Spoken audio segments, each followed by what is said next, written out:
5:30 को ऑफिस खत्म होने के बाद मैं सीधा घर नहीं गया था, क्योंकि मुझे मेरे दोस्त का फोन आया था, जिसने मुझे राजा रानी वड़ा पाव की शॉप के सामने मलाड में रुकने के लिए कहा था। उसे कुछ शॉपिंग करनी थी, इसलिए उसने कहा था तुम रुकना, साथ में जाएंगे। हम दोनों हमेशा एक साथ की शॉपिंग करने जाते थे। उस शॉप के पास पार्किंग के लिए कुछ लोहे के एंगल लगाए हुए थे।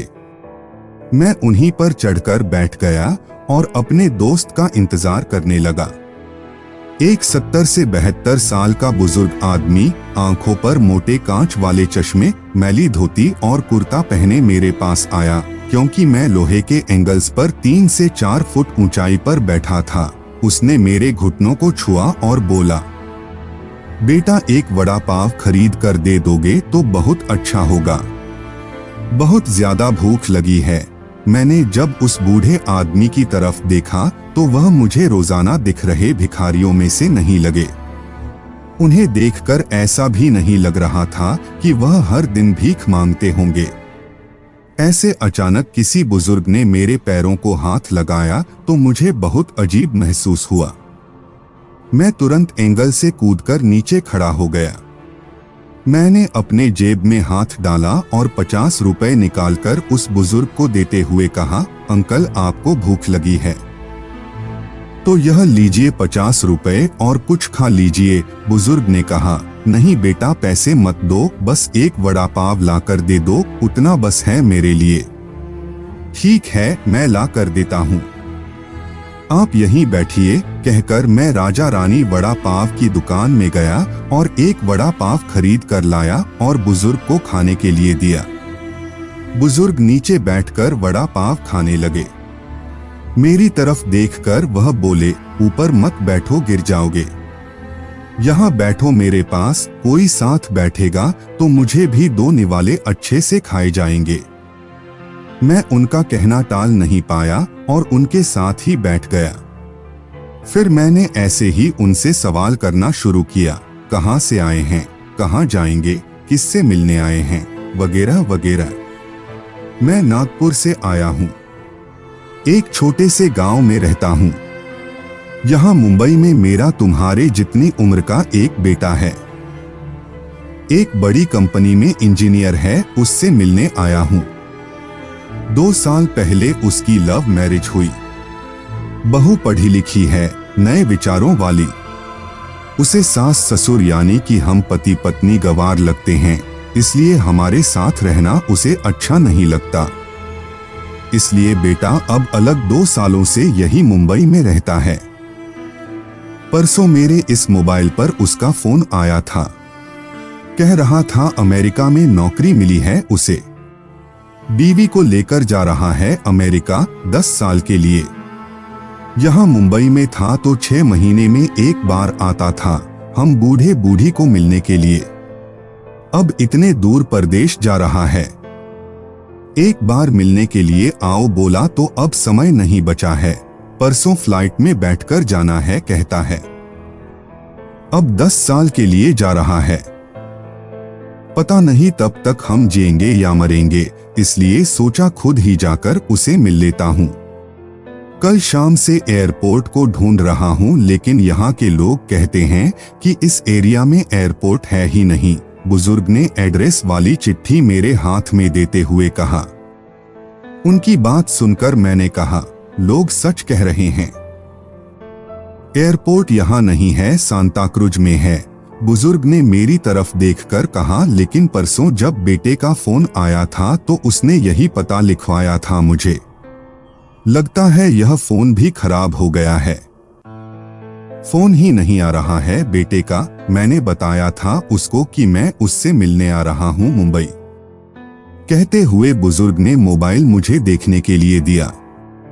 अब मेरे एक हाथ में चिट्ठी और एक हाथ में मोबाइल था। मैंने मोबाइल का बटन दबाकर देखे, मोबाइल अच्छे से चल रहा था और मोबाइल में नेटवर्क भी पूरी तरह से आ रहा था।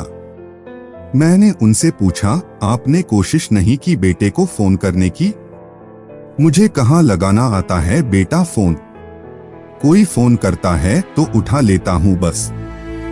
उन्होंने कहा, मैंने रिसीव्ड कॉल में जाकर आखिरी आए नंबर पर कॉल किया। 2 रिंग्स बजने के बाद कॉल कट कर दिया गया। फिर मैंने एड्रेस की चिट्ठी खोलकर देखी।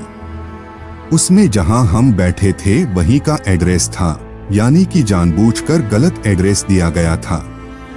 मैं समझ चुका था कि गलत पता देकर लड़का अपने माँ बाप को टाल रहा था और अब वह उनका फोन भी नहीं उठा रहा था। मुझे यह भी मालूम पड़ चुका था कि वह जिस प्लेन में सवार हो चुका था वह प्लेन कभी भी उसके माँ बाप के दिशा में उड़ने वाला नहीं था। तब तक मेरा दोस्त वहां आ गया और बोला चलो शॉपिंग करने चलते हैं। मैंने उसे 2 मिनट रुकने के लिए कहा और मैं बुजुर्ग की तरफ देखकर सोच में पड़ गया। मैं समझ नहीं पा रहा था कि अपने बेटे के तरफ से होने वाली धोखेबाजी को यह बुजुर्ग समझ नहीं पा रहे थे या फिर खुद का बच्चा उनके साथ ऐसा व्यवहार कर सकता है, यह वो स्वीकार नहीं कर पा रहे थे। मैं बुजुर्ग से बोला, अब तक तो आपका बेटा जिस प्लेन में बैठा है वह उड़ चुका होगा। मुझे नहीं लगता कि अब आपकी उससे मुलाकात हो पाएगी, इसलिए अच्छा यही होगा आप वापस अपने घर लौट जाएं और आंटी भी आपका इंतजार करती होगी। मेरी बात सुनते ही अगले ही क्षण उनकी आंखें भर आई। आंसू भरी आंखों से वह मेरी तरफ देखने लगे। घर जाने के लिए भाड़े के पैसे देते हुए मैंने उनके हाथों पर हाथ रखा और पूछा, अंकल मैं कब से आपके हाथों में यह डब्बा देख रहा हूँ, क्या है इस डब्बे में? बुजुर्ग ने कहा, मोतीचूर के लड्डू है, उसकी माँ ने खुद अपने हाथों से बनाकर भेजे हैं। उसे पता है कि वो मोतीचूर के लड्डू कितना पसंद करता है। यह सुनते ही मेरी हालत ऐसी हो गई जैसे किसी खंजर से मेरे दिल को चीर कर मेरे अंतःकरण को लहूलुहान कर दिया हो। मैं निशब्द होकर बुजुर्ग की तरफ देखता रहा और वहीं बैठा रहा। तभी मेरे दोस्त की आवाज मेरे कानों में पड़ी तो मैं होश में आया और ऐसे ही उस भीड़ में उसके पीछे पीछे चलने लगा। घर पहुंचकर आधी रात तक मैं सो नहीं पाया। रह रहकर एक ही सवाल मेरे मन में उठ रहा था। एक वड़ा पाव की भीख मांगने वाला वह बेचारा आदमी भूख से बेहाल होने के बावजूद भी अपने साथ लाए उस मोतीचूर के लड्डुओं में से एक लड्डू खुद नहीं खा सकता था क्या? अपने बेटे से इतना प्यार। दोस्तों, कैसी लगी आपको ये दिल छूने वाली कहानी? आपने इस कहानी को पूरा सुना, इसका मतलब है आपको ऐसी इमोशन कहानियां पसंद है। कुछ इसी तरह की कहानियों को सहेजे हुए है हमारा ये चैनल, तो लाइक जरूर कीजिए और चैनल पर नए हैं तो सब्सक्राइब बटन प्रेस करके नोटिफिकेशन बेल आइकॉन पर टैप जरूर करें ताकि नई कहानियों की अपडेट आपको मिलती रहें।